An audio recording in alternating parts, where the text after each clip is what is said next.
네, 오랜만에 영상을 찍는 것 같은데 오늘은 이제 새로운 블로그에서 프록시 컨트랙트나 이런 좀 솔리디티 관련해서 프로젝트를 진행을 하고 있고, 프로젝트에서 학습하고 있는 부분 중 하나인 프록시 패턴 중 하나 UPS 즉 EIP 1812에서 제한이 된 프록시 컨트랙트에 대해서 알아보도록 하겠습니다.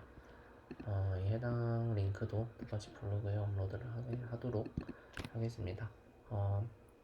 182라고 하면 일단 프록시를 간단하게 하면 프록시라고 하면 저희가 이제 대체해서 호출을 해주는 그런 컨트랙트로 구성이 되어 있고요. 그래서 예를 들면 클라이언트에서 바로 이 로직 컨트랙터에 쏘는 게 아니라 프록시를 한 단계 거쳐가지고 프록시에서 로직으로 쏴주고, 근데 여기서 보통은 이 로직 컨트랙트의 한 결과가 프록시로 들어가고 이 프록시에서 다시 클라이언트로 돌아가면서 그 데이터 이렇게 순환이 이루어지게 되는데, 여기서 따로 저장 공간을 한 개를 따로 저장 공간을 두게 된다면, 만약에 이 로직 컨트랙트에서 저희가 원하는 값을 좀 변경하고 싶다. 만약에 NFT를 발행을 하는데 3클레이를 받는다고 했는데 나는 이제 한 1000개 이후로는 이제 5클레이를 받아야겠다. 이런 식으로 이제 로직에서도 짜놓을 수는 있지만 따로 컨트랙트를 배포하고 이런 식으로도 활용을 하고 싶다면 이런 식의 구조를 띄는 게 좀 더 합리적인 방법으로 다가갈 수 있습니다. 일단 간단하게 바로 테스트를 한번 진행을 해보도록 하겠습니다. 아까 말씀드린 것처럼 이 UUPS 같은 프록시 패턴 같은 경우에는 따로 저장 공간을 두게 됩니다. 여기서 저장 공간이라고 하면 이 컨트랙트에서는 이쪽 값이 되겠죠. 이 값은 어떻게 나오냐면 이 cat 값에서 적당한 문자를 한 개 넣어주면 하나의 저장 공간이 나오게 됩니다. 이 저장 공간을 통해 가지고 데이터를 보관을 하게 되는 것이고요. 일반적으로 알고 있는 프록시와 살짝 다른 어셈블리를 활용을 하고 있습니다. 쉽게 말해서 이 저장 공간을 불러와 가지고 이 저장 공간에 연관된 컨트랙트 로직, 즉 로직을 실행시키는 컨트랙트가 되겠죠. 이 컨트랙트 주소를 불러오고 그 주소로 델리게이트 콜을 전송을 하는 그런 과정으로 좀 작동이 되게 됩니다. 이 프록시에이블 같은 경우에는 이제 이 로직 A 컨트랙트를 사용하다가 새로운 컨트랙트를 배포를 하고 그 컨트랙트를 저장 공간과 연결해서 동작을 시키고 싶을 때 활용을 할 수 있는, 즉 새로운 컨트랙트가 배포되었을 때 그 주소 값을 새로 할당해주는 그런 과정이고요. 똑같이 S스토어를 통해 가지고 여기서는 컨트랙트 로직이 들어갔지만 여기서는 새로운 어드레스 주소를 할당을 하게 됩니다. 이 값 같은 경우에는 앞서 위에 있는 값과 동일한 값입니다. 왜냐하면 똑같은 데이터 저장 공간을 활용을 해야 되기 때문이죠. 이 외에서는 간단하게 그냥 myUint라는 변수값을 증가시키는 인크리먼트 함수, 그리고 컨스트럭터가 아닌 그냥 construct1 함수를 한 개 실행을 시킴으로써 동작을 하게 됩니다. 자세히 보시면 이 프록시에서는 이제 컨스트럭터 데이터를 한 개 받게 되는데, 이 데이터 같은 경우에는 쉽게 말해서 이 construct1에 대한 뭐라고 할까요? 샵값을 활용을 하게 됩니다. 바로 한번 테스트를 진행을 해보도록 하겠습니다. 일단 저희 같은 경우에는 이 construct1에 대한 바이트 값이 필요하기 때문에 web3를 사용을 해가지고 진행을 하겠습니다.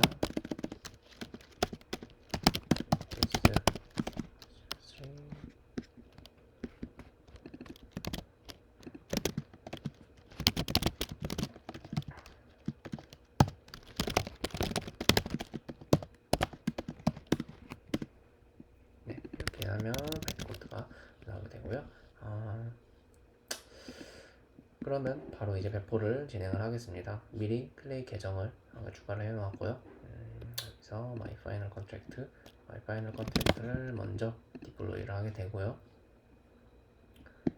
보시면 정상적으로 배포가 되었다는 걸 확인할 수 있습니다. 지금에서는 저희가 처음에 배포했던 것과 같이 그냥 인크리먼트 함수를 실행을 하게 되면 myUint 값이 한 개가 증가되는 것을 확인할 수 있고요. 그러면 다음으로 이제 프록시를 실질적으로 배포를 하겠습니다. 컨스트럭트 데이터를 직접 입력해 줌으로써 이 컨트랙트 로직에 있는 이 컨스트럭트 1이 데이터를 호출 델리게이트 콜 하게 되고요. 이게 성공을 해야 석섹스가 통과가 되는 것을 확인할 수 있습니다. 그래야 이 컨트랙트 로직이 이 데이터 저장 공간에 새로운 컨택트 로직 어드레스가 등록이 되게 됩니다. 그래서 컨택트 로직을 넣어주도록 하겠습니다. 이렇게 되면 프록시가 정상적으로 동작을 하게 되고 있습니다. 현재까지 어떻게 진행이 되었냐면 이 클라이언트가 아직 조정을 하지 않는다고 했을 때 이 로직과 프록시 이렇게 연결을 해준 단계라고 볼 수가 있습니다. 그래가지고 이 로직 데이터는 이쪽 아까 말씀드린 것처럼 캡값 주소값을 통해 가지고 데이터를 불러오고 있습니다. 그러면 이제 실질적으로 my final contract에서 프록시 어드레스 값을 넣어서 한번 호출을 해보도록 하겠습니다. 이렇게 되었을 때는 일반적으로 왜 아까 이전과는 다르게 왜 오너가 설정이 되어 있냐면 아까 말씀드린 것처럼 프록시를 배포를 할 때 이 해당 컨트랙트 로직에 이 컨스트럭터 데이터를 불러가주기 때문에 이 컨스트럭터 1이 동작을 하게 돼가지고 오너가 메시지 샌더로 바뀌게 된 것입니다. 여기서 메시지 샌더라고 하면 이쪽 계정이 되겠죠. 메시지 샌더와 계정이 되어 있습니다. 그럼 똑같이 간단하게 인크리먼트 해보도록 하겠습니다. 똑같이 1이 증가하는 걸 확인할 수 있습니다. 하지만 저희는 여기서 만약에 일반적으로 게임 회사에서 컨트랙트를 활용을 할 때는 이런 프록시 패턴을 많이 활용을 하게 됐는데 여기서 만약 myUint 값이 1이 아니라 단순히 3을 증가시켜야 한다고 한번 수정을 해보도록 하겠습니다. 그러면 이건 어떻게 하냐?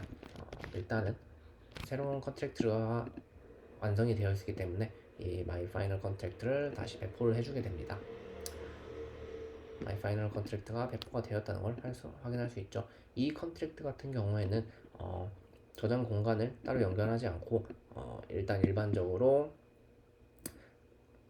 뭐라고 할까요? 저장 공간을 스스로 가지고 있는 컨트랙트입니다. 그래서 이 컨트랙트도 똑같이 인크리먼트를 하게 되면 제가 3으로 수정을 하였기 때문에 3씩 증가한다는 것을 확인할 수 있습니다. 하지만 아직 my final contract 아까 프록시를 통해 가지고 배포를 했던 그 컨트랙트죠. 여기서 인크리먼트를 하게 되면 아직은 1이 증가하게 될 겁니다. 왜냐하면 이 컨트랙트 같은 경우에는 업그레이드 코드라는 함수가 동작을 하지 않았기 때문이고요. 이 업그레이드 코드 같은 경우에는 업데이트 코드 어드레스가 동작을 하게 됩니다. 업데이트 코드 어드레스 같은 경우에는 이 새로운 데이터 저장 공간, 이 파이널 컨트랙트 같은 경우에는 이쪽 저장 공간을 타고 있죠. 그래서 myUint라는 이 변수의 값에 해당하는 데이터는 이쪽 저장 공간에 있게 되는 것입니다. 근데 이 저장 공간을 새로운 new 어드레스로 할당을 해주게 되는 겁니다. 즉, 이 저장 공간을 기존에 가지고 있으면서 추가적인 컨트랙트를 다시 연결을 해주게 되는 것이죠. 이거를 쉽게 좀 그림으로 설명을 해주게 되면 로직과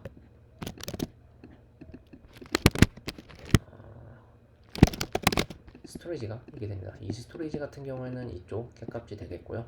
이 스토리지가 있게 되고 이제 로직 처음에는 그냥 단순히 이 로직 같은 경우에는 myUint 값을 그냥 1 증가시키는 로직이 되겠죠. 근데 새로운 로직이 발생을 하게 되면서 myUint 값을 3을 증가시켜주는 새로운 로직 컨트랙트가 이렇게 생기게 되는 것입니다. 기존에는 로직 컨트랙트를 통해 프록시에서 추가를 하겠습니다. 프록시에서 이쪽 로직 컨트랙트를 통해 가지고 로직 컨트랙터에서 스토리지에 있는 그 변수 값을 바꿔주는 역할을 하고 있는데 그냥 단순하게 프록시에서 새로운 로직 2 컨트랙트를 호출을 하게 되는 방식으로 동작을 하게 되는 것입니다. 그러면 저희가 여기서 해야 할 일은 새롭게 배포된 새롭게 수정해서 배포된 이 my final contract에 대한 그 주소값을 이 주소값에 새로 업데이트 해주면 되는 것이겠죠. 그러면 업데이트 코드를 동작시키도록 하겠습니다. 하면 이 값에 대해서는 아직 변하지 않았습니다.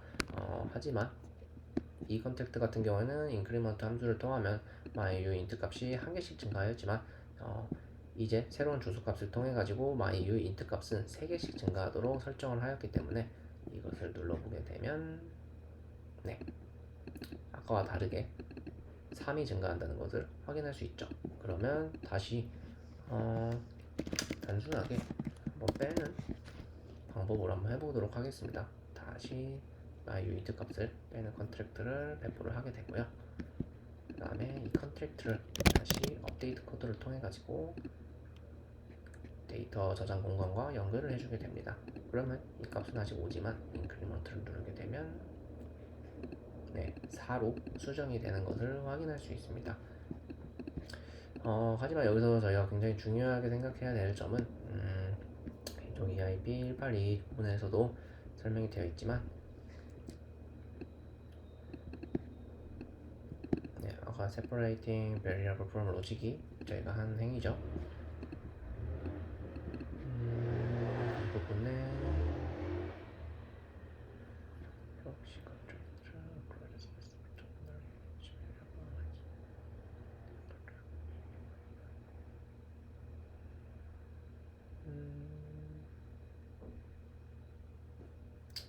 부분이 안 나와 있나요?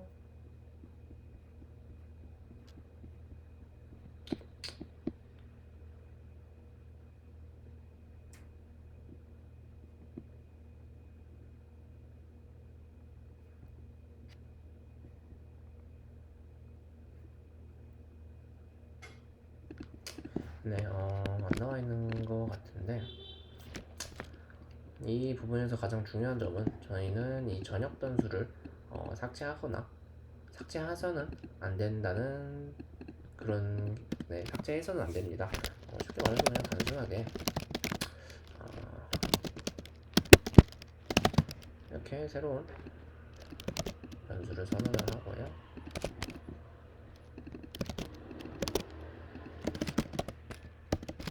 이 부분은 되는지는 잘 모르겠는데 저도 한번 테스트를 한번 해보도록 하겠습니다. 기본적으로 제가 알고 있는 바로는 이 기존에 생성되어 있는 변수는 삭제하면 안 되는 것으로 알고 있습니다. 한번 시도를 해보도록 하겠습니다. 전역 변수는 삭제를 하면 안 된다는 것은 알고 있는데 추가가 되는지는 한번 확인을 해보도록 하겠습니다. 이 부분은